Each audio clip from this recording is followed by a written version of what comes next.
A very good evening. Thank you for joining into today's edition of Coffee with Vythee. So, for those who have joined in for the first time, let me quickly introduce myself. I am Vaidishwaran Vedagiri.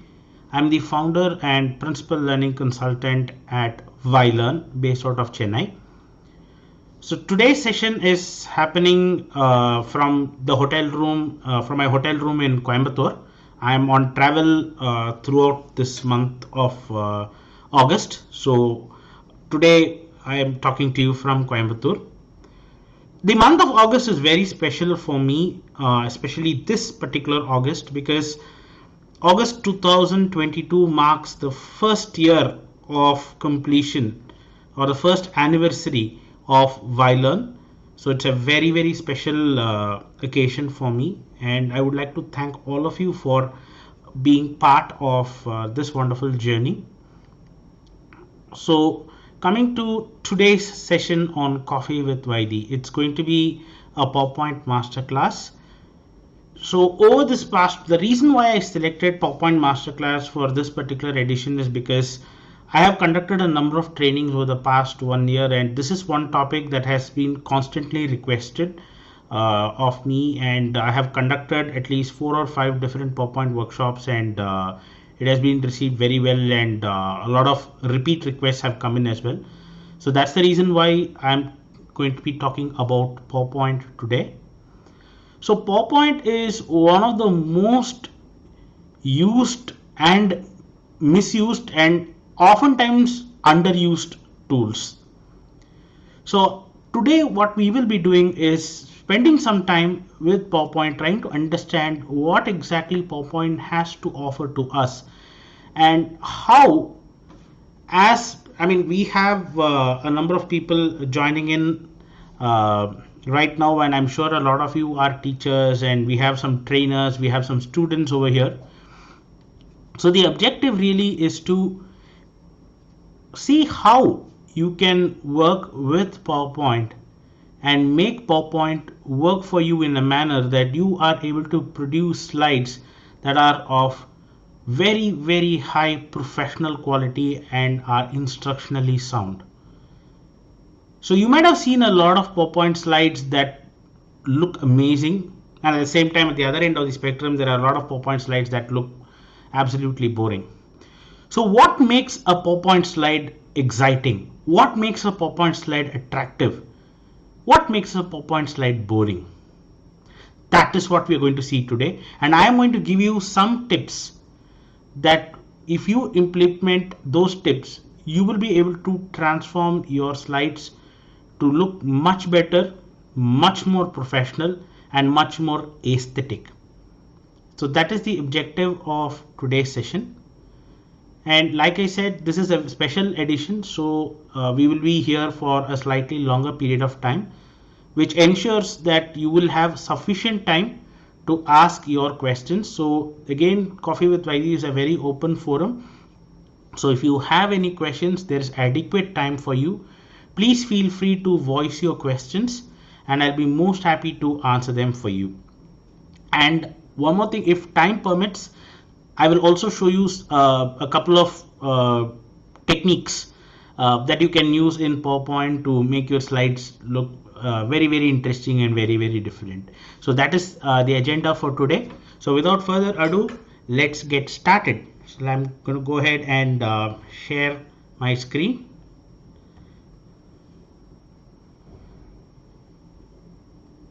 Yeah, there we go. Close that. Right. Okay, I would like to open with this particular question. So when all of you would have seen PowerPoint quite extensively. Either you would have made slides or you would have been in the audience of several presentations.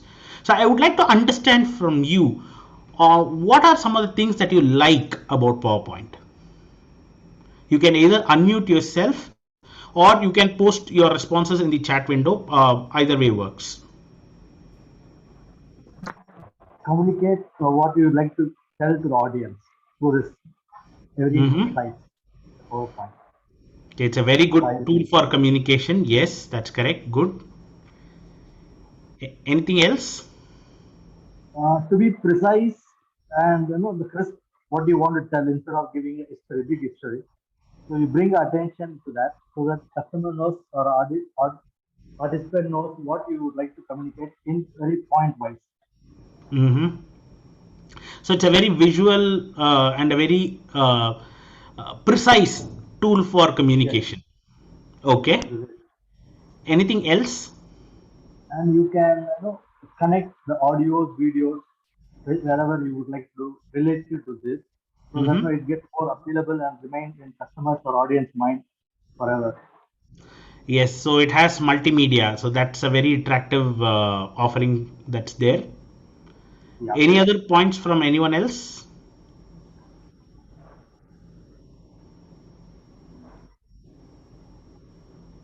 The PowerPoint slides should speak more of than the speaker. That's what I always feel Okay. to the audience.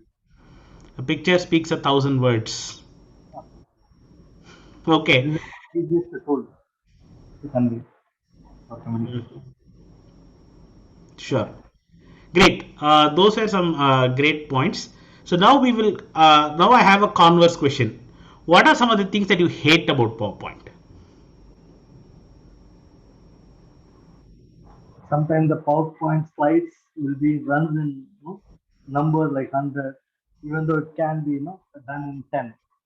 Mm-hmm. Putting like copy paste in all the contents in that, Mm-hmm. which is always irritating. When you keep on reading it on a copy paste, it gives you uncomfortable thing. Okay. So instead of that one point or one liner or a few Mm-hmm. words should be more appealable. So if it is Mm-hmm. lengthy, then it becomes little frustration to the audience. True. True. That is very, very true. So, great insights over there. So, what I'm going to do now is I'm going to show you some slides. These are slides that I collected, of course, from the internet.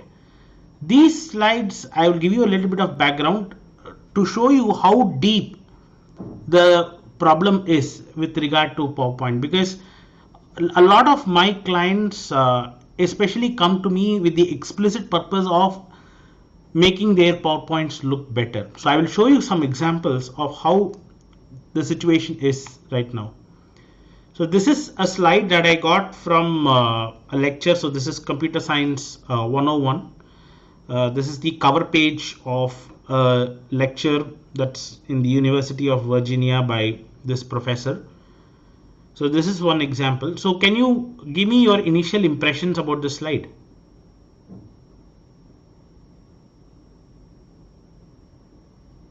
This You like slide it? gives Don't like it? Too no, much no, of it's good, but design. this slide gives the speaker's name or his pictures in a small than other things. Normally, it should be a bigger way of what who speaks on that, so that Mm-hmm. participant remembers that the presenter. Okay. Course title is missing. I think it's only the course code and too much of design. Too Okay. many colors. Mm-hmm. Right. Excellent points. Excellent points. There is one other point that I noticed about this particular slide is it has two things. One, the course name or the course code is there, and then there's also information about who the professor is.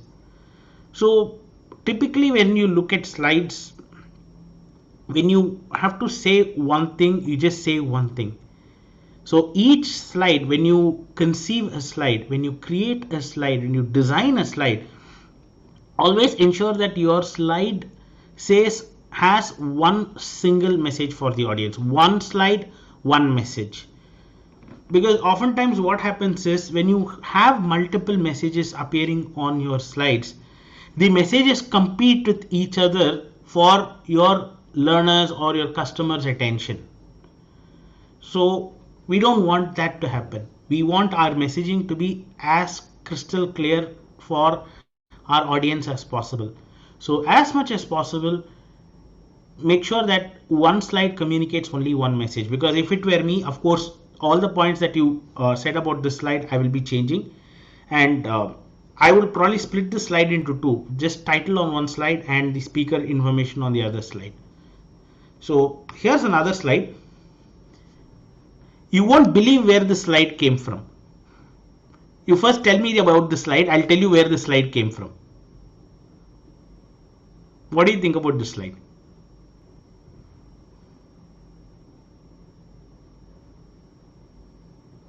Any thoughts on the slide? Too bright.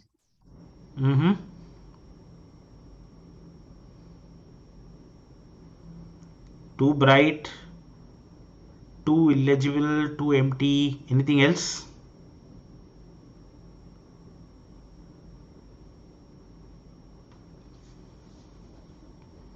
The picture and the text don't go together actually. There is way too much contrast. This particular slide is from OSHA. I don't know if you have heard of this, OSHA, OSHA. So OSHA is the premier body across the globe who educate on safety in general and industrial safety. They are the premier body across the globe, and their standards are adopted by organizations, by industries across the globe. And this is the kind of slides that they are preparing. That's how serious the problem is. Now it talks about accident prevention. I'm not able to read the word accident prevention properly. How am I going to go and prevent accidents? Here's another example from the same deck. What do you think about this slide?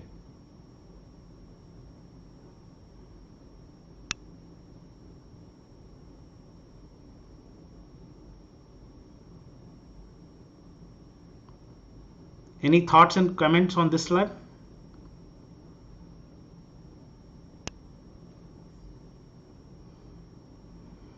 Okay, so stunned silence. Too much of text. Too much of text and too bright a contrast. More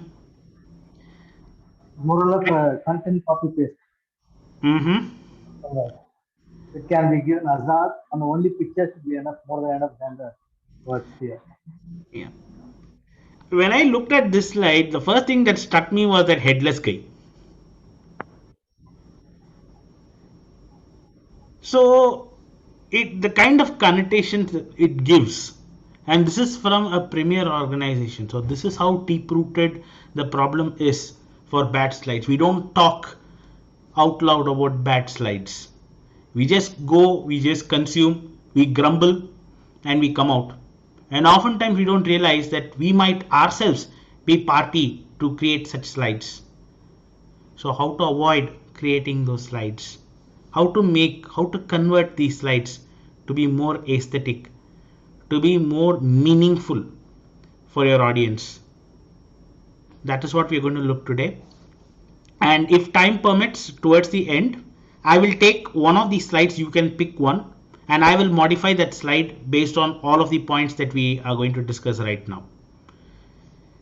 So I'm going to talk about 4 or 5 aspects that you can very easily work by yourself, and I'm going to give you a set of tips. If you are able to get all these tips, and if you are able to implement these tips, you will be immediately able to see the kind of transformation that I'm talking about for your slides. Because the tips that I'm going to give you today are things that you can immediately implement on your current slide decks. If you are a person who's teaching, if you are a person who's training, if you're a student who's making a presentation, you can go open your slide decks right after this presentation, implement all of the points that I'm just going to explain to you, and you will have to see to believe the kind of transformation that you are able to make to your own slides. Okay, so let's get into it, and we'll see some key aspects that we'll have to implement in our slides. And of course, some of the aspects have already been said by yourself when you are describing these 3 slides. So we're going to look into a little bit of a granular detail of those. So you said the color is not good, there is too much text, the image is not good. So what makes, so why is it bad? We know it's bad, but why is it bad? And what makes it, what can you do to make it good? That's what we are going to see. So let's go ahead and start. Of course, I forgot this one. This is another amazing slide I took from that. So we'll come back to this slide anyway.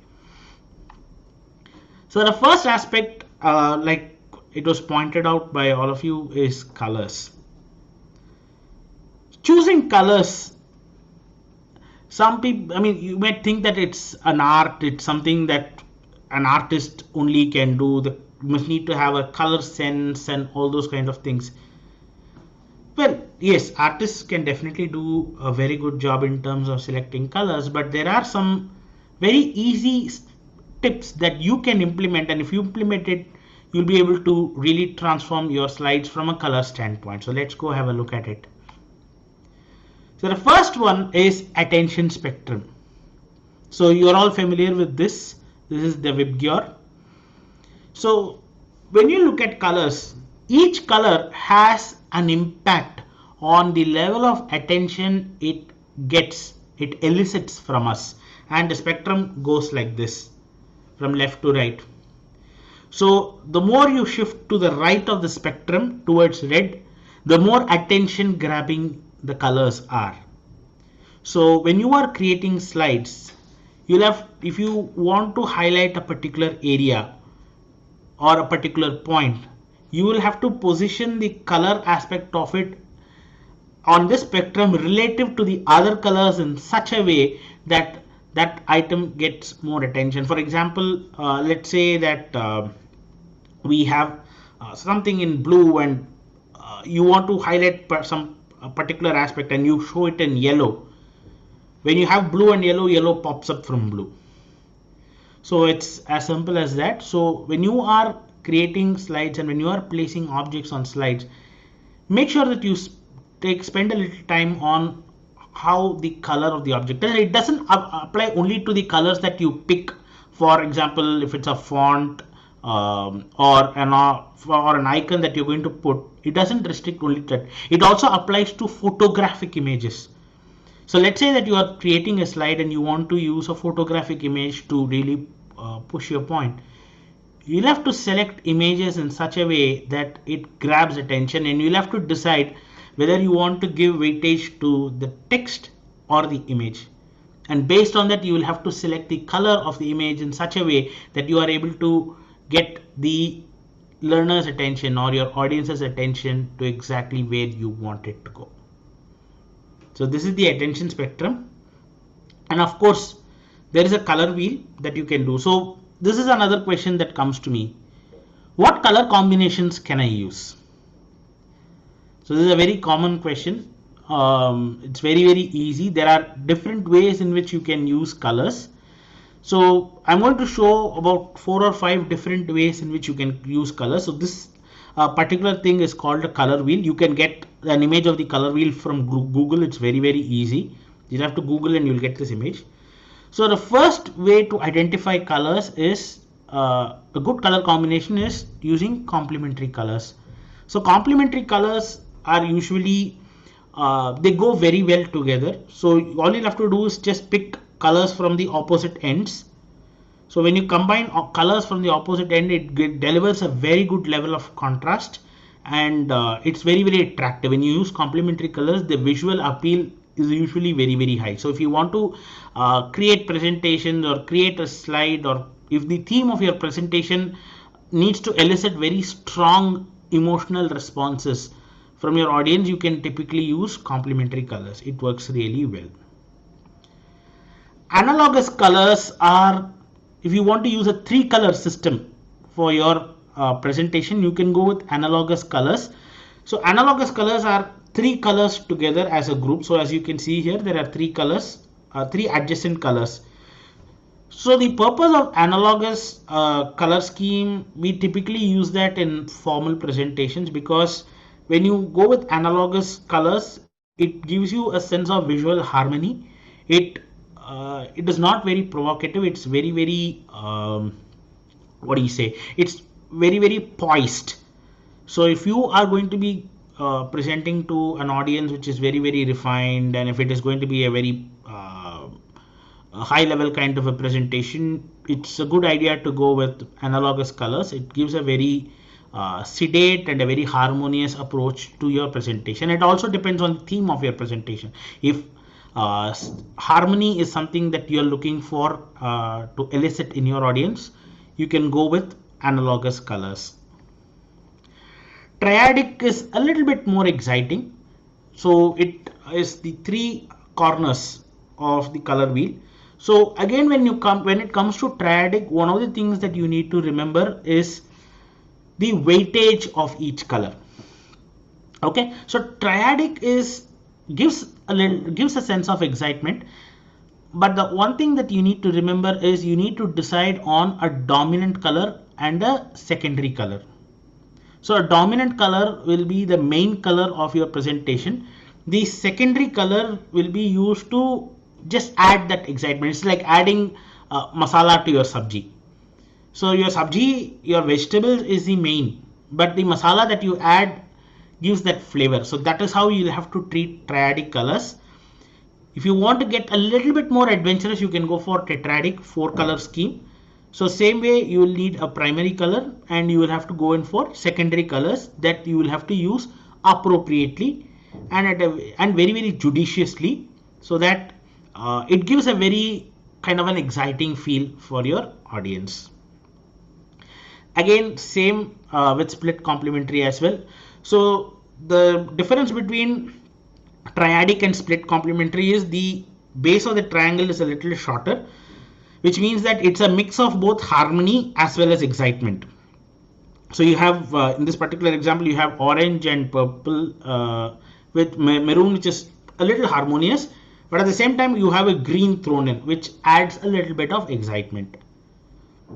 So these are some concepts that you can use when it comes to preparing the color schemes or themes for your presentation, because one of the things that we often tend to forget as far as colors are concerned is what exactly is the theme that you want to deliver for your audience.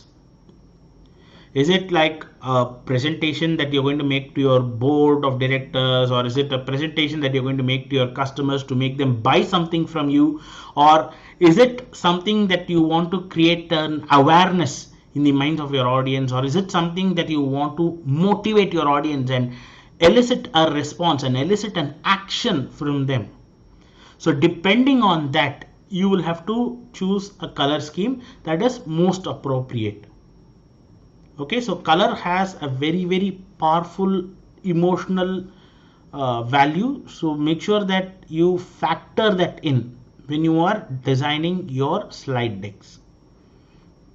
The next question that I typically get is light and dark backgrounds. So what should I go with? Whether I should use a light background or a dark background, which one typically works?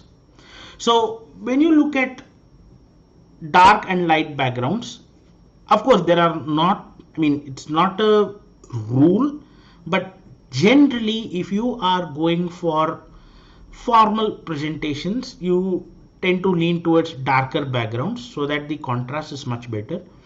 And if it is kind of an informal presentation, or if it is a presentation that you are probably making it to a group of friends or probably to a slightly relaxed audience, you can go in for lighter backgrounds.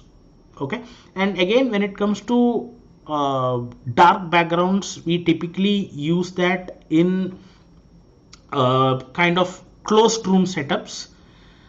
Suppose if it is going to be sort of a meeting that's happening in a cabin with about 10 or 12 people kind of a thing, you typically go in for a dark background because the visibility is much better.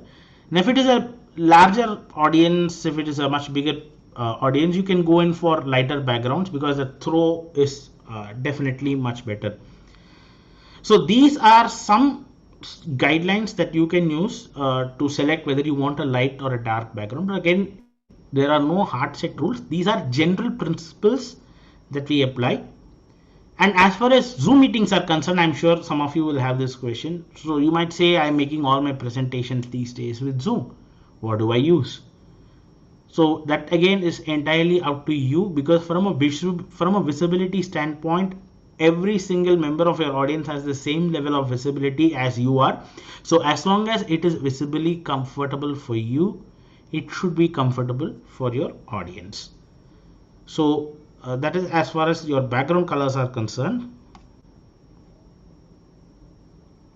Okay, which color corresponds to which emotions? Good question. So again, there are a lot of interpretations for that. So I will give you a overall kind of some general principles in terms of colors and emotions. For example, red is a very strong color. It's a very emotive color. It creates a lot of strong feelings in the minds of your audience. If you go for yellow, yellows and oranges are very bright colors. It gives a very fresh feeling in the minds of your audience. So it basically wakes them up, gets them excited to get something, to receive something. So that is yellow. If you think about blue, blue is a very formal color, and blue represents the sky, which talks about expanse, which talks about volume and size. So that's why if you actually look at a lot of corporate logos and a lot of big successful corporations, they typically lean towards blue when it comes to creating their logos, because blue is a very formal, it's a very expansive color, and it's a very powerful color as well. And if you look at green, green is a very peaceful and a very sedate color. So if you want to create a sense of calm and a sense of peace, you can go with green. Purple is a color which gives a sense of premiumness. So if you want to create a presentation that is supposed to give a very premium feel, so let's say that you are a person who's selling a very premium product, you would probably go with color schemes aligning with purples, that gives a very kind of a premium feel. A purple and a yellow combination gives a very premium feel to your audience. So these are some psychological examples that I can think of at the top of my head. I will of course give you a complete list. I'll post this complete list. It's a very good question. I will post this complete list on our Coffee with Vythee group probably tomorrow. Okay, so thanks a lot for that question. So we will continue on with colors. So I'm going to give you some tips on how to choose colors. So one of the most important things to remember is never mix bright red with bright blue. The reason why I say this is because it is both are very strong colors, and when you mix these two colors together, it creates enormous amounts of visual conflict, because they are both strong contenders and they will equally compete for your audience's attention. So it will create a sense of confusion in the minds of your audience. Okay, WhatsApp group. Yes, I will share the link to the group, sir. I'll do that. I'll do it towards the end. So so bright red and bright blue, make sure that when you are creating your slides, never mix these two colors. It's very important for you to remember this. And this is again a very important and a very often overlooked aspect about colors. When you're preparing data in the form of graphs or charts, avoid red-green combination. The reason why I say this is a little different, but it is something that we all need to be very conscious about, something that we don't speak out very often, but it's very important. A large population is affected by a condition called color blindness. And color blindness is a condition where people are unable to distinguish clearly between red and green. It's a proper medical condition, and they have normal vision otherwise. It's only when it comes to distinguishing these colors they have a problem. So when you meet such people, you will not know that they have this affliction. But if you create slides like this, and if you have members in your audience who are affected by color blindness, they will find it very, very challenging.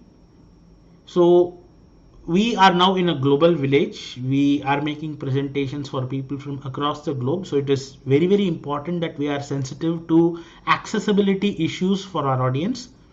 So please make sure that when you are creating graphs and charts and anything to do with data, avoid red-green combination, so that when you are indicating data, when you're talking about data for them, they are very, very clear as to what exactly you are talking about and doesn't give them any sense of confusion. And of course, the color red itself. So like I said before, red is a very, very powerful color. It's a very, very motive color. But if you overuse red, it sort of creates the opposite effect. So what happens is, if you create a stimulation and keep constantly repeating that stimulation, the effect of the stimulation dies off. So if you keep hitting them constantly with red, it tends to lose steam, it tends to lose its charm. So make sure that when it comes to the color red, use it very, very judiciously, and use it only when it is absolutely required, because that is when you will get the best results from red. So make sure that you don't go overboard with using the color red. Again, you might be thinking, this is a question I got from one of my earlier workshops on PowerPoint. So I had this person coming to me saying, sir, we work in an organization where our logo and our color scheme is in red. There are a lot of organizations which have that. So how do we manage? There are ways to manage it. You'll have to make sure that the slide design and the slide interface are set in such a way that red is being used as an accent color, as a secondary color, with either white or cream being the primary color. So your organization's colors are featured in it, but they are featured in a very, very subtle way, so that it doesn't compete with whatever subject matter you are placing on your slide. Okay, so this is something that's very, very important. You'll have to remember, if you are working with an organization, or if your organization has your primary color as red, this is one way in which you can handle this situation. And this is another problem that I constantly see with slides. Don't overuse colors to emphasize your points, because the more colors you use, the more confusing it gets. See, what happens is, if you notice at the beginning of this particular session, I was talking to you about a 2-color system, a 3-color system, and very rarely a 4-color system. The reason why we go with a 2 or a 3 or a 4-color system and not beyond that is because we will have to assign a function for each color. So when I say a 3-color system, each color has a particular role. I was talking to you about primary and secondary or accent colors. So your primary color is what you're going to be using to showcase the mood of your presentation, while your secondary colors have a very, very specific role to highlight, to accentuate the key points or key aspects or any particular aspect that you want to showcase, which means you are assigning a function to each color. So if you are having a slide deck that has about 20 or 30 slides, and by the time you go into slide 3 or slide 4, your audience psychologically tunes or assigns a function to each of these colors. So if it is let's say that I'm using a combination of orange and yellow, let's say that orange, yellow, and let's say pink. I want pink as my accenting color. So by the time my audience reaches slide number 3, they mentally assign that orange is the primary theme. That's where I'm going to get my main message. For tips and tricks, for certain subtle points that I need to make note of, or something that I need to write in my notepad, that will be put in pink. That's a mental map that your audience draws by the time you reach the second, third, or fourth slide of your presentation. And now if you are going to introduce new colors, the audience is going to think about that new color and try to assign a function for that color. See, these are psychological things. Your audience will not show it on their face. You will not know this. But what happens is when their mind is working on making those assignments, precious content is getting lost. So when you are presenting, when you are designing, make your designs as predictable as possible. I'll give you an example. Today I was driving from Chennai to Coimbatore, and a lot of people, of course it's a 500-kilometer drive, you will have a mix of good, bad and ugly drivers. But for people who drive on the highways, you will know how important it is to use the lane indicator. Just a tap on the indicator, your indicators, your turn signal blinks 3 times, which indicates that you are going to change lanes. How comfortable as a driver you would be if the driver in front of you uses lane change indicators when they are changing lanes? You will definitely be comfortable because the driver is in front of you is predictable. That makes you feel safe. You know that that driver knows what he or she is doing and they are driving safe, and that makes you feel safe. The same principle applies to your slides. And when you make your slides predictable, when your audience knows what exactly they can expect from each slide, the design moves into their subconscious and they start focusing on the content that you are delivering. That is how important it is when it comes to assigning colors to your slides. These are very subtle points, but they have a very, very big impact on your audience. And when it comes to the question of selecting whether you want to give importance to content or to color, it's always content above color. Never compromise on your content. I mean, when I say content, it is how effective your message is. I'm not saying if I have 5 bullet points, I want to put all 5 bullet points on the page. It's not like that. When you are assigning colors and when content is coming in along with that, the value that your content brings in takes precedence over the value that your color brings in. So make sure that you remember that. And of course, this is one of my favorite examples. I always show this in all my presentations. This is a screen grab that I got from Google. So this is apparently from a sales deck, a sales training deck rather. So someone is training on beginner motorcycles on what exactly are the specifications for various types of motorcycles, and by the life of me I can't read this slide.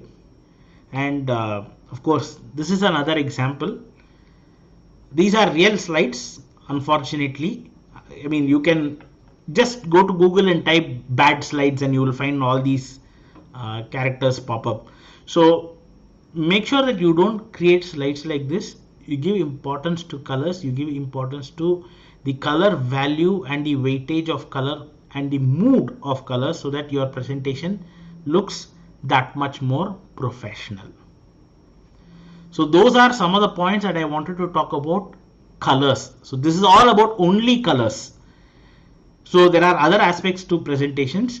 So all you'll have to do is go back to your slide decks, whatever slides that you've created, whatever slides that you're going to create or present, try implementing these points.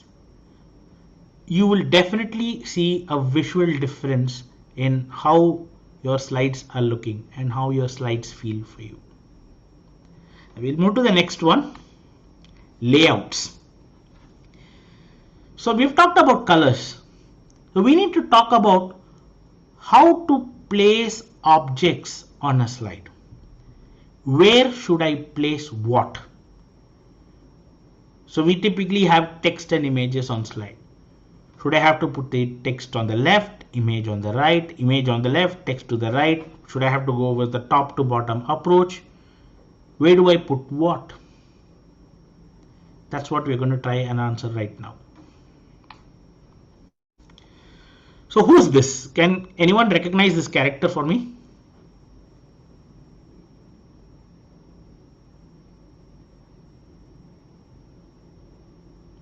No one? That's surprising.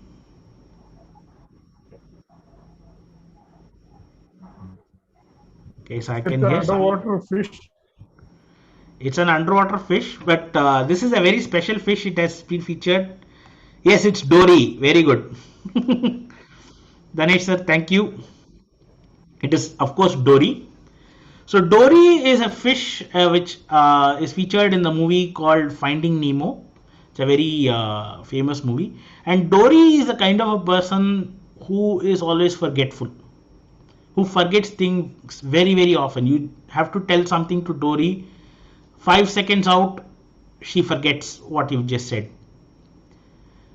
And a lot of studies have been done on humans, and it found out that we are no different from Dory. Sad but true. We see things, we hear things, but how often do we keep that in mind? How often do we remember those things? The reason why we don't remember is because it is not presented to us in the way in which we register things in our mind. We look at things in a certain way. We hear things in a certain way. And only when we hear or look at things in a certain way, we are able to keep it in our minds. Otherwise, it floats away. So how do you achieve that? That's what we're going to look at. So we'll have to look at hierarchy. So when you are creating a slide, the first thing that you need to concentrate on is attention. You need to have that one object which will grab the attention of your audience and which will be the starting point of their journey on that slide. So I already told you about having one idea per slide. And to present that idea, you need to have one object on that screen which grabs their attention. It could be a text, it could be a single word, it could be an image, whatever. But you need to start with that point. So when you get into a slide, when you design a slide and when you talk to a particular slide, you need to have the first object coming in to grab the attention of the audience so that they sit up and start really listening, not hearing, listening to what you're going to say. And then you will have to create a sense of intrigue.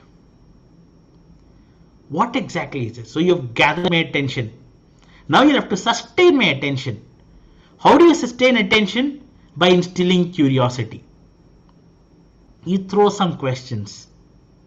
You find out what exactly, you'll have to make them think what exactly is happening. And then you deliver your message. So this is how you need to structure every single slide that you are creating. You need to have an object that creates attention, that drives them to a sense of intrigue, and through intrigue, deliver your message. So when you are scripting your slides, when you are designing your slides, make sure that you follow this hierarchy so that you are able to really capture the attention of your audience. And the next point is equally important from your audience's perspective. So what happens when I look at a slide? How do I look at a slide? We always gather content from left to right, top to bottom, and if it is a circle, we look at it clockwise. That is how most of us are tuned to, So that is how most of us are tuned to look at things. So when you look at a slide, when you look at an object, when you look at a piece of paper, we usually look at it from left to right, top to bottom, and if it is a circular thing, we look at it clockwise. That is how our eyes move. So when you talk about hierarchy and connect hierarchy with positioning, this is how you need to do it. The attention grabbing object, the attention grabbing thing should be either to the left, to the top, or if it is a circular object, it should be at the 12 o'clock position, and the hierarchy should move from 12 to 11.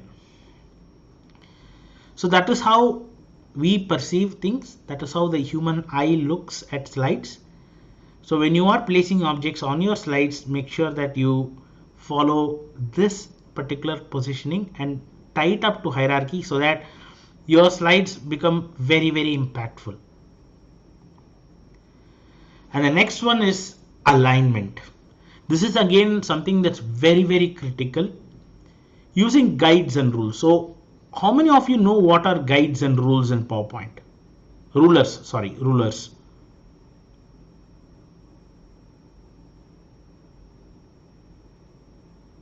Okay, I take that silence as a no. Okay, I have someone on the chat. Don't know. Okay, so let me come out of slideshow view and I'll show you what those are. Okay, so let me move this away a little bit. Yeah, okay. So the markings that you see on the top of my slide, these are called rulers, to the top and to the left. So these actually give you an indication of the dimensions of your slide.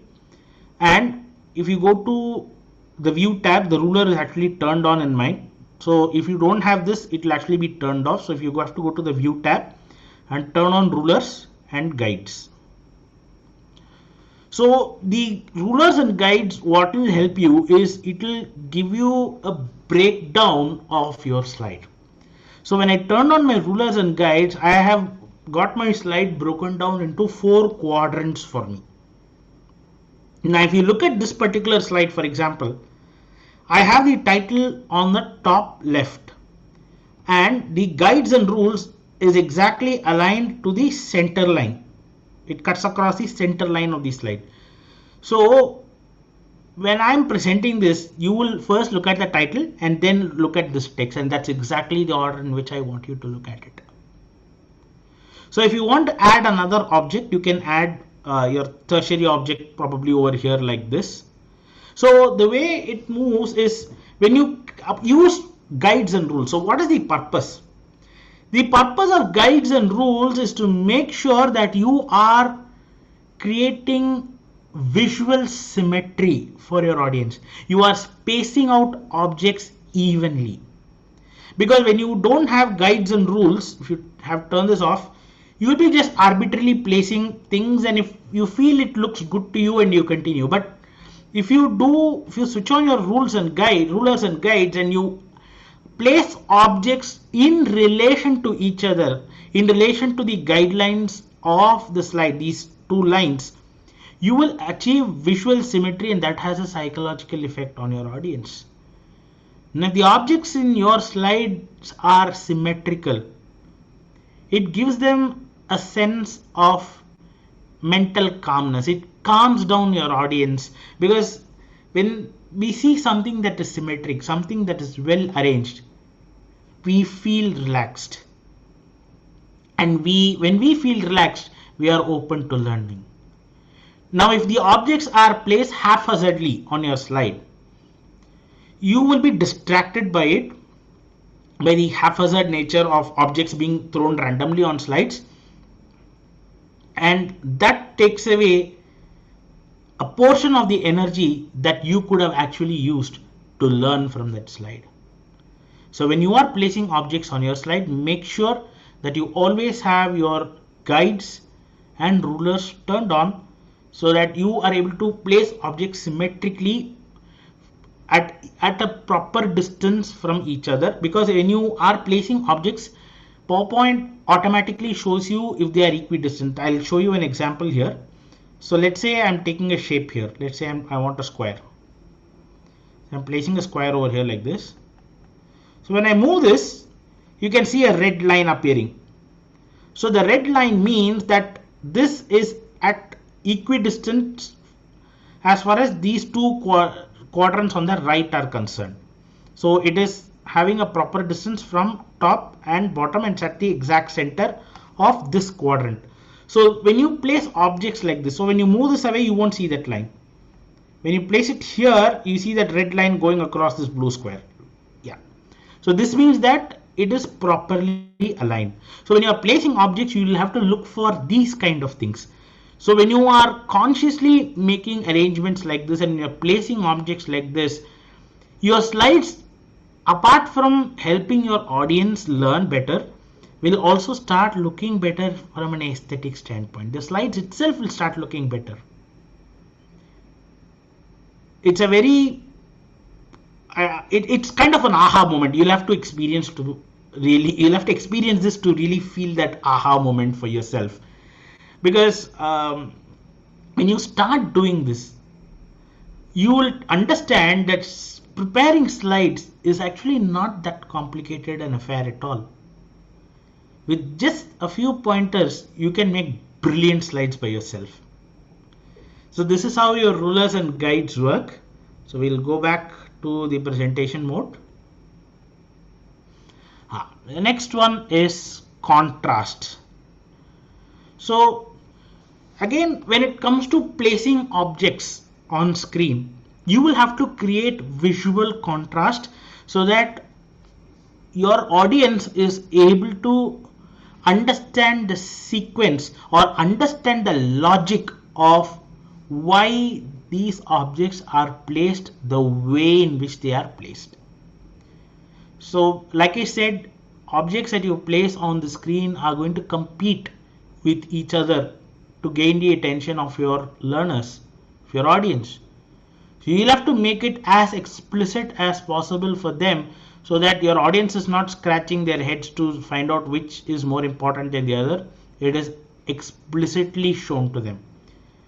So you can create contrast in a multitude of ways. You can use size. So if you look at this, obviously the bigger circle immediately catches your attention.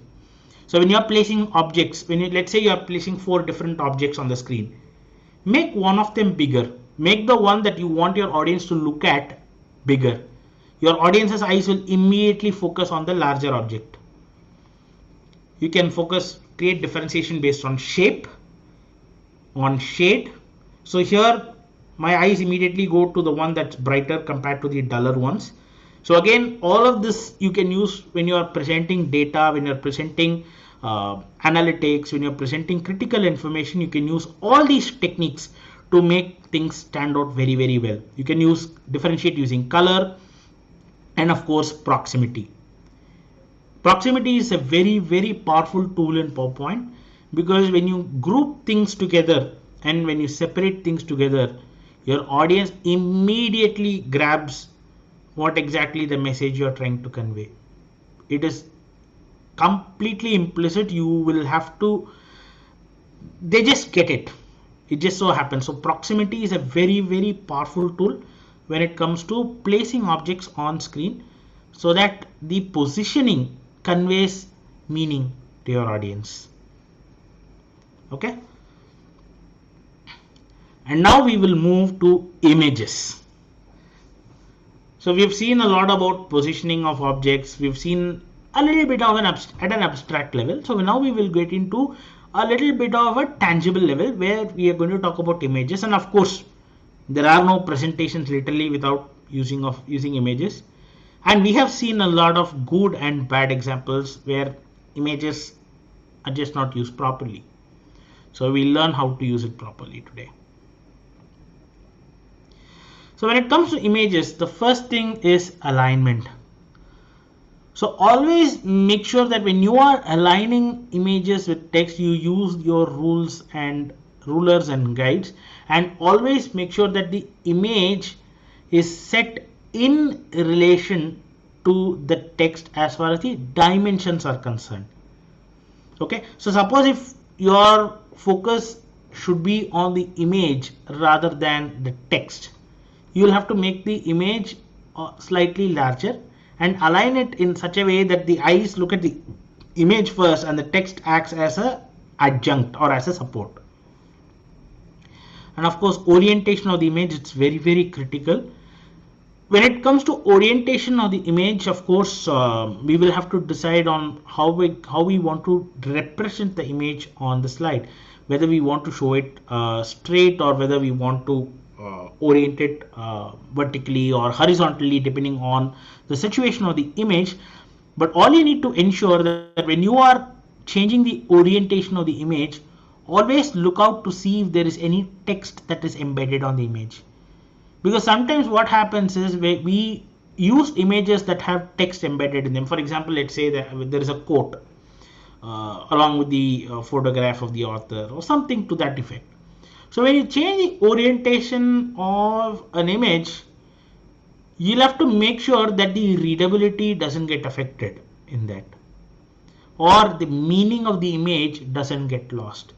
So make sure that you are conscious of how exactly you're orienting your images on the slide.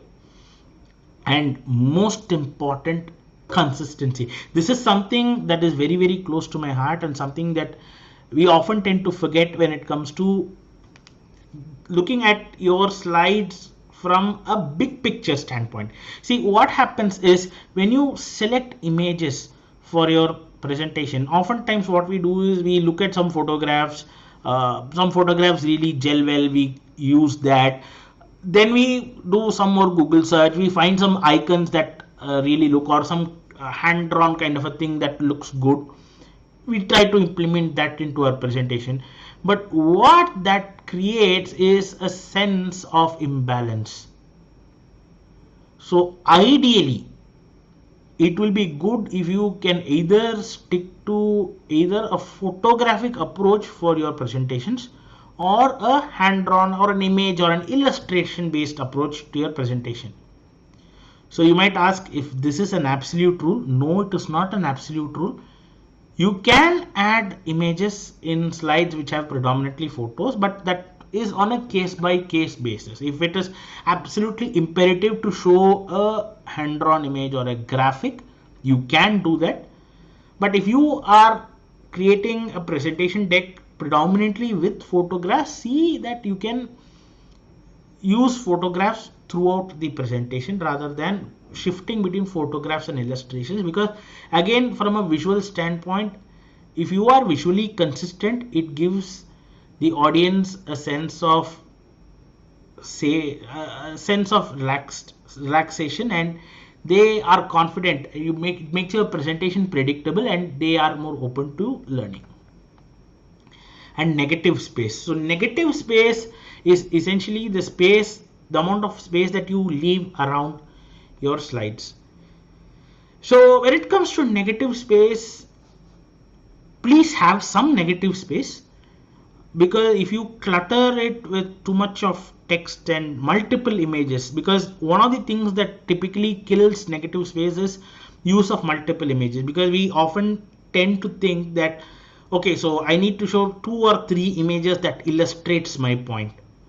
Not required.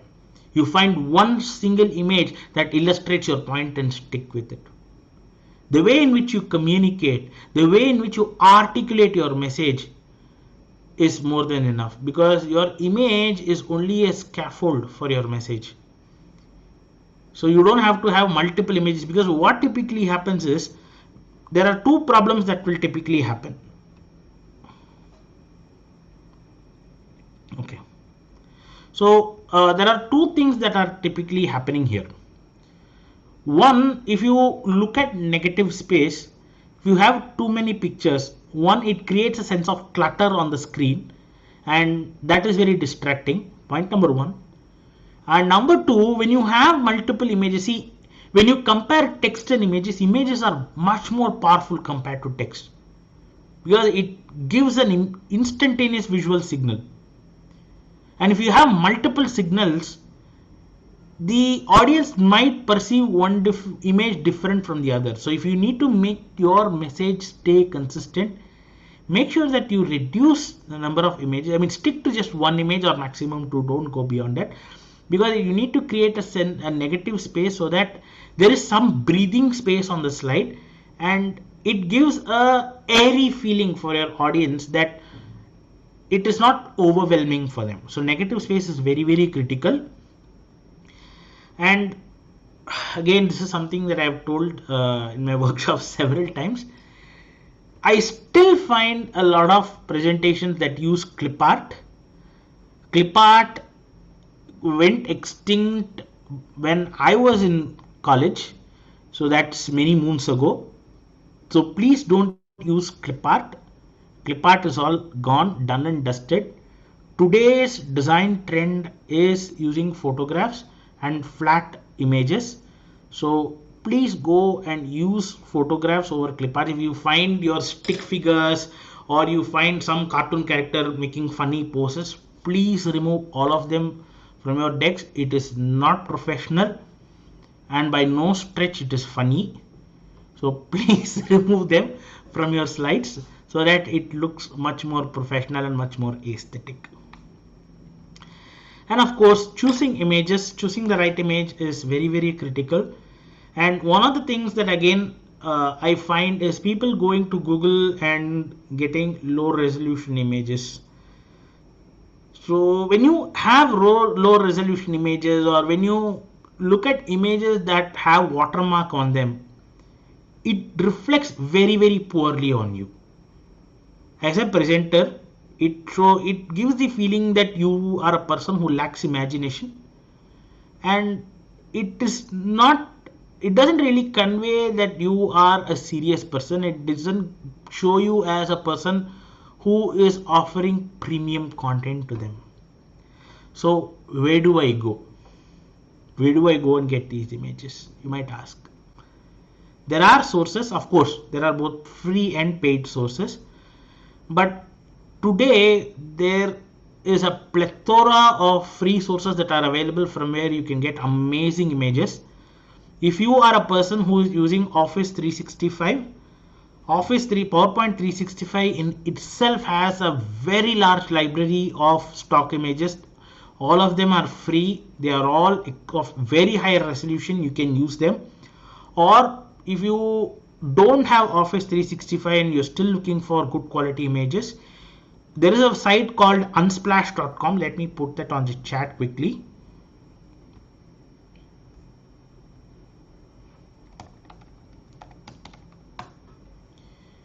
It's called unsplash.com. It has a very large library of free images. All images are of very high resolution, and those images are all completely free for whatever purpose you want to use. So please don't go to Google, go to sites like Unsplash, spend a little bit of time and consciously get good images. Because at the end of the day, when you're not only making your audience feel special, you're making yourself feel special. Now, why do we dress ourselves aesthetically when we go out for a good occasion, when we go out for a function or anything like that? We want people who look at us, look up to us, and we want to feel good about ourselves. That's why we dress very well. We need to show the same amount of respect to our slides, because when we present our slides to our audience, we are presenting ourselves to our audience. We need to remember that what you put on your slides is a reflection of who you are. So you need to make sure that what you put on your slides reflects the same premium quality person that you are. So spend time on unsplash.com. There are similar sites, of course, but Unsplash is something that I regularly use. It has a very good library. You can go in and use those images. They are very good, of very good quality, and I'm sure it will really spruce up your presentations. The next one is screenshots. So again, this is something that all of us use. So we find some book or some online resource, we take a screenshot of it. If it is a very good book that you have, we probably do a quick scan or photograph of that, and we want to implement it on our slides. But how to do it sensibly? I'll show you an example. So this particular slide, it looks nice. It has the image to the left. That's the first thing that I want to look at. And then it has the image of Google. So this left side, the image on the left, is actually the research paper that led to Sergey Brin and Larry Page to start Google. It's a very important paper. The positioning is all right, excellent. I can see the way I want to look at birth of Google. Then I look at the image. My eye is captured by the image. Then I look at the Google logo. This is all fine. But when you look at that screenshot, Is there a purpose for putting the entire first page of the research paper on the screen? Am I able to read all this text, or are you expecting your audience to read all that text? No. The message for this particular slide is Larry Page and Sergey Brin wrote this paper, and based on this paper Google was born. So I would rather design that slide this way, because what I really want my audience to do is to go and read this paper, which means I need to clearly tell them the name of the research paper so that they are able to go and read it. What is the point in showing something like this? I'm only flexing my muscles saying, see, you know, I have seen this paper, I have a copy of this paper. Doesn't make sense. Is this adding value to your audience? But if you present it this way, your audience immediately looks at the title, they look at the image, they know what the title is. The title of the page is very, very clearly written. The information about the department is there, so they can quickly make a note of that. And then they can go and read this paper in detail. So when you're using screenshots and when you're using images with text, essentially, when I say screenshots, I'm referring to images with text. Make sure that you crop those images, you resize and reposition those images so that it makes sense. Don't take a screenshot and just slap it on the slide. It doesn't make sense for your audience. Crop that image, resize that image so that it makes absolute sense, because every single object that you put on your slide must have a purpose. If it doesn't serve a purpose, it has no business on that slide. While we are on that point, I would also want to share this particular aspect with you. You would have seen a lot of presentations that has the presenter's logo on every single slide. It has the presenter's name with their phone numbers on every single slide. I have seen this countless number of times. Till now, I don't understand the purpose. When you are presenting your slide and when you're talking about the key points of your slide, what is your objective? Do you want your audience to concentrate on what you're saying and what you're showing, or do you want your audience to look at your logo and look at your name and phone number? What is that you want? If your content is good, if your delivery is good, you don't have to tell them where you are. They will find out where you are. They will, if you have quality, they will find where you are and they'll come to you. You don't have to advertise yourself on every single slide. Doesn't make sense. What value does your logo add to every single slide? Nothing. If you are still hell-bent on showing your logo, you can probably have it on your opening slide or probably on the closing slide. You don't need it anywhere else. You don't need your name slapped on every single slide. Doesn't make sense. So whatever you put on your slide, always make sure that every single object has a clear stated purpose for being there. If there is no purpose, it should not be there on the slide. Remember this. So when you go back and have a relook at your slides, look for these points. Look at every single object on every single slide and ask yourself, is this object really playing a purpose? And if it has a purpose, is it really doing it what you're expecting it to do? If it isn't, you'll have to change it. If it doesn't serve a purpose, it has no business on that slide. Okay. The next one is bullet points, another favorite. So we all love bullet points. Some people don't like bullet points because what typically happens is when you say a bullet point serves as a bullet, which means it should be probably a word, a couple of words, or maximum a phrase. But what we see today is we use bullet point as an excuse and we slap sentences in there. We do a copy paste, we take full paragraphs, full sentences, and we throw the entire thing over there. And that is why this particular image impresses me a lot when we talk about bullets. A bullet point is like an iceberg. The bullet point that you see on the slide is only the surface. What you have, your stories, your metaphor, your data, your fact, your examples, and your everything else should come from you and not from your slide. See, always remember that, I mean, this is something that I always say in my workshops. Your slide, remember this, your slide is your scaffold, not your script. Always remember that it's only a scaffold for you. It shows you the key points, it shows your audience your key point, their key points, and you are in the business of elaborating those key points. Your slides are not in the business of elaborating those key points. So please remember that when you are typing your bullets. Another question that typically comes to me is, how many words should I have on a slide? It really depends on, again, from a case to case basis, but I typically recommend restricting it to 15 words a slide. 15, worst case 20 slides, 20 words a slide.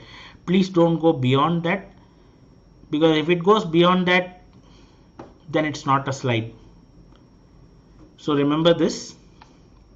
And when it comes to data, this is the next favorite point, and this is especially true for researchers, people who are in sales, and people who make presentations to senior management. Show only data that matters. This is something that's very hard to swallow, because you personally would have done a lot of research, you would have collected a lot of data, you would have done a lot of analysis, and you're very proud of what you've done, and you want to show everything on the screen. But is that required? What does your audience look for? Do they want the information that you're giving, or do they want to see the amount of hard work you have put in to get that information?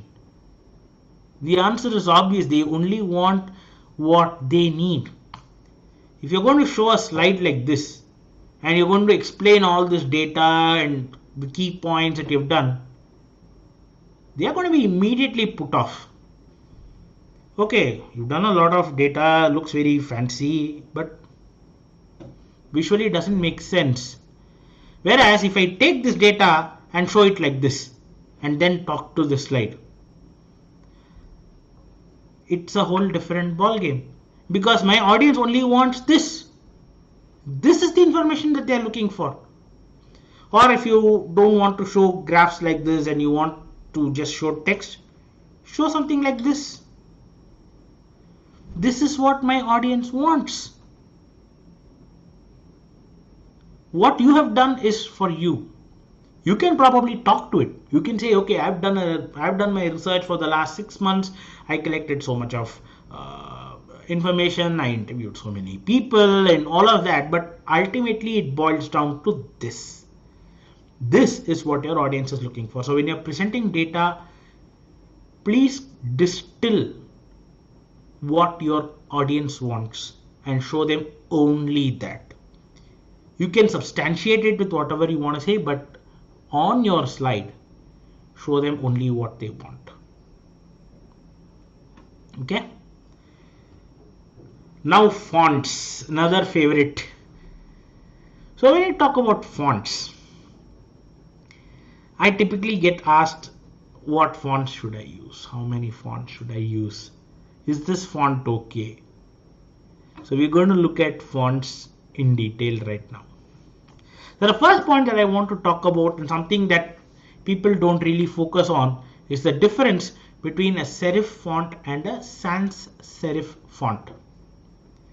Okay, so this slide actually shows a serif and a sans serif font. So a serif is essentially those small markings that are there at the end of each alphabet. So if you look at my mouse pointer over here, so you can see that the S has a small groove over here, the R has grooves like this, the F has a small bulge towards the end. whereas your sans serif fonts doesn't have any of that. So what I would suggest is you can go back after this session, open either Word or PowerPoint, select some fonts and look for these aspects, serifs and sans serif fonts. So why is this important? Which font should I use? Is there a rule that I should follow? Yes. When it comes to serif fonts are typically used in printing material or in text which is very, very large. I mean, if there is a big paragraph of text that I should read, I would typically go with serif fonts, because in printed material and in situations where the text volume is very high, serifs make it very easy for your eyes to move across and read. But if the volume of text is very, very less, the serif markings in your serif fonts prove to be a little distracting. And sans serif fonts come in and it looks very modern, it looks very polished, it looks very direct. But if you use sans serif fonts for printing or use sans serif in larger paragraphs of text, it's a little hard to read. So when it comes to slide decks, obviously we are going to have a very low word count. So my recommendation is always use sans serif fonts for your slides. So if you look at all the previous slides that I showed you, all of them are sans serif fonts. There are no serifs on any of them. So serif fonts are typically, so if you are using a Word document, if you are preparing a report of sorts, you can use serif, but otherwise for slides, please go with sans serif fonts. And the next one is font typeface. This is again something that's very, very important. So typeface is nothing but the bold, italics and underline, or the shadow kind of an effect that we give for fonts. So make sure that when you are using various typefaces, you use it judiciously and you use it consistently. Okay, so for example, let's say that you are using bold typeface for titles and highlighting keywords. Use it only for that. Don't have one single bullet point in full bold, because again that creates a sense of confusion in the mind of the audience.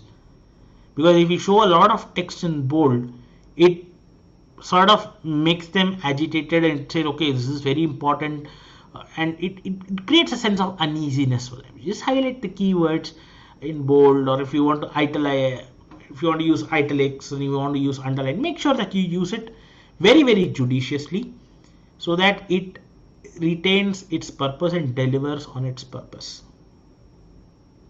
And the next one is, of course, which fonts can I use and how many fonts can I use in a particular slide.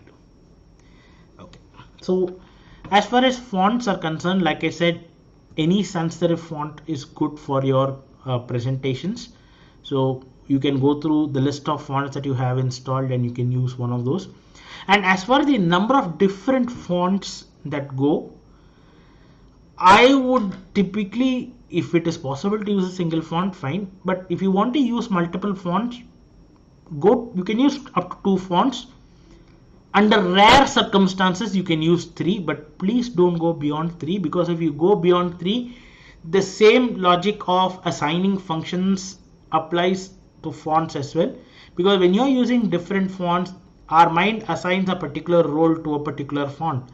And if you're going to keep shifting between fonts and you're going to show different fonts, that is going to again create a sense of uneasiness, and it makes your slides less predictable, which is not good. And of course, there are a few favorite fonts. You would have seen all these fonts. Please don't use them. You don't need these fonts under any circumstance. No circumstance warrants the use of these kind of fonts. Please don't use it. Because when you use these kind of fonts, the problem is, one, it is either hard to read. Number 2, it is very ancient. For example, if you use Algerian, I was actually attending a session about a couple of days back where about 2 or 3 slides were set in Algerian, and it was so distracting with these shadows and these different styled alphabet.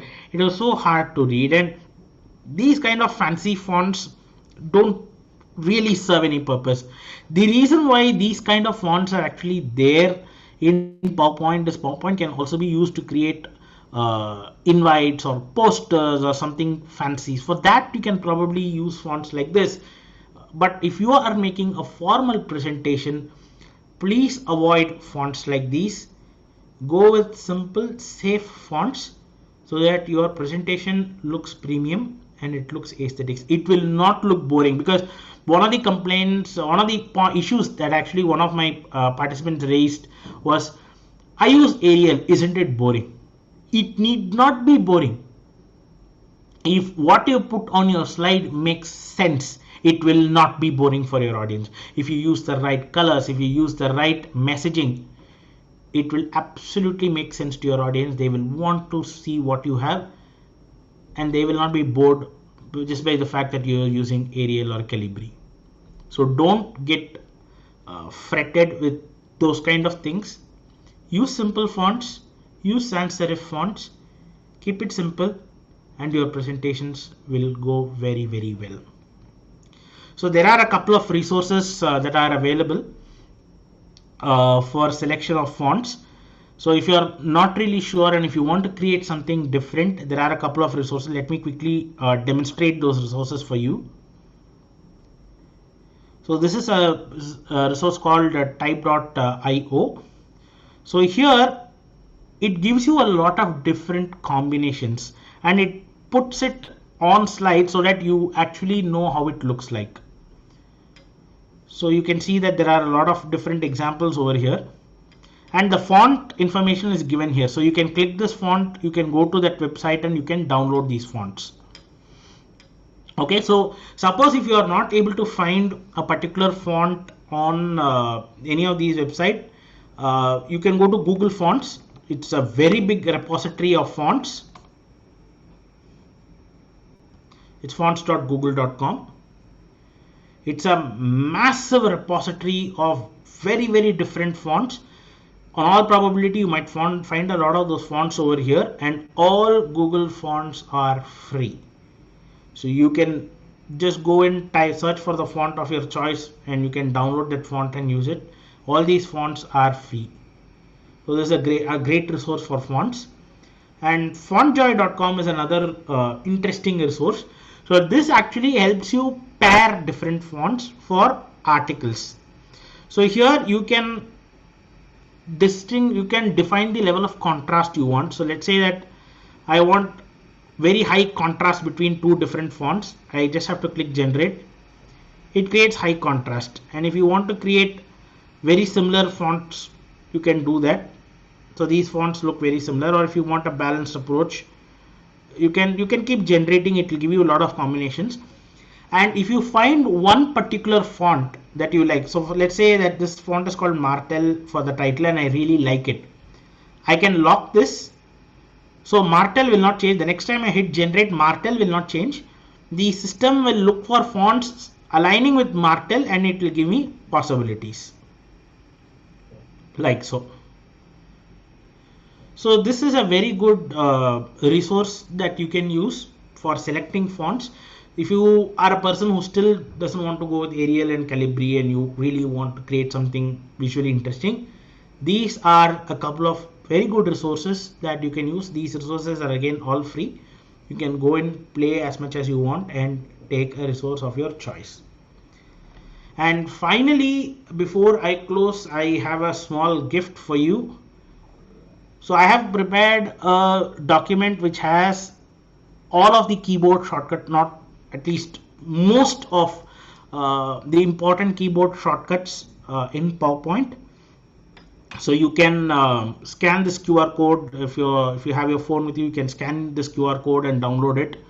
Or what I will do is I can also paste a link on the chat window so that you can get it from there. If you're unable to scan that QR code, let me paste a link. Yeah.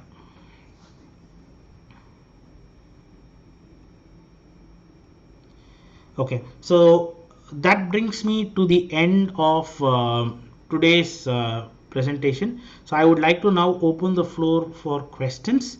If you have any questions or if you would like to make any comments or anything like that, please go ahead. The floor is all yours now.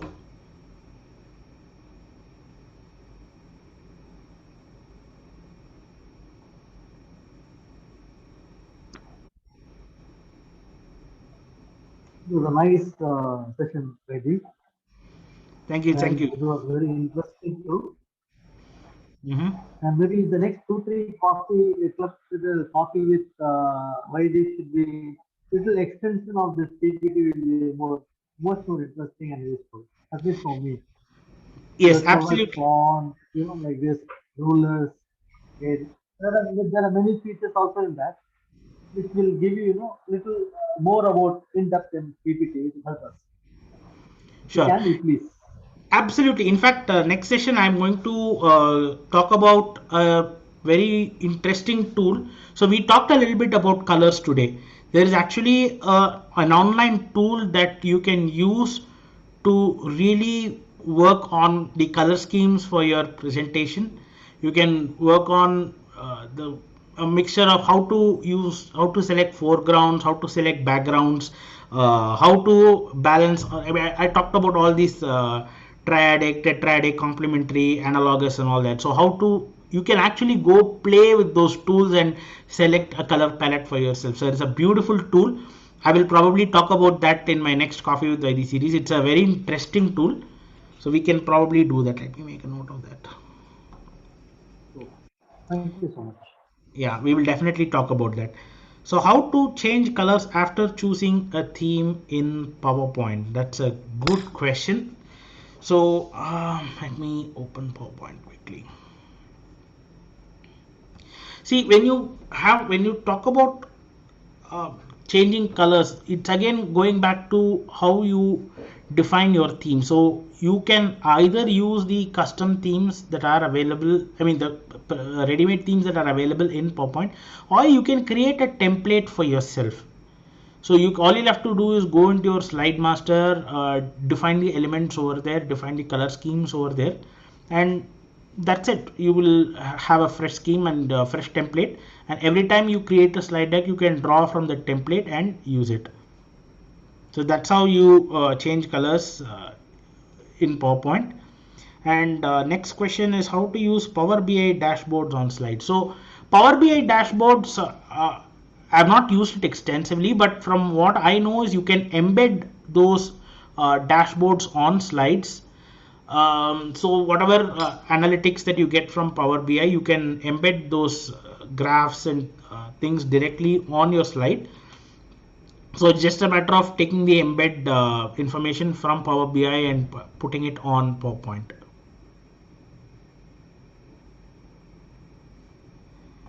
Okay, so a couple of good questions. Any other questions from anyone?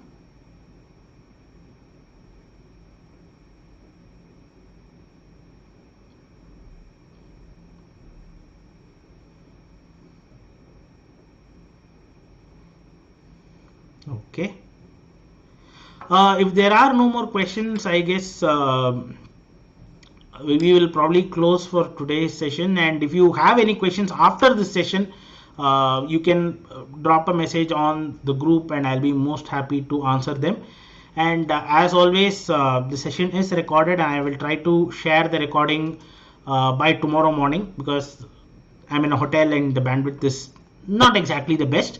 So I'll try to share it by tomorrow morning. And please feel free to stay in touch. And thanks a lot for joining in this very special episode of Coffee with Vythee, celebrating the first year of Vylearn. So thanks a lot for joining in. It was a pleasure talking to all of you. And I look forward to seeing you all in the next Coffee with Vythee. Until then, thank you and a very good evening to all of you.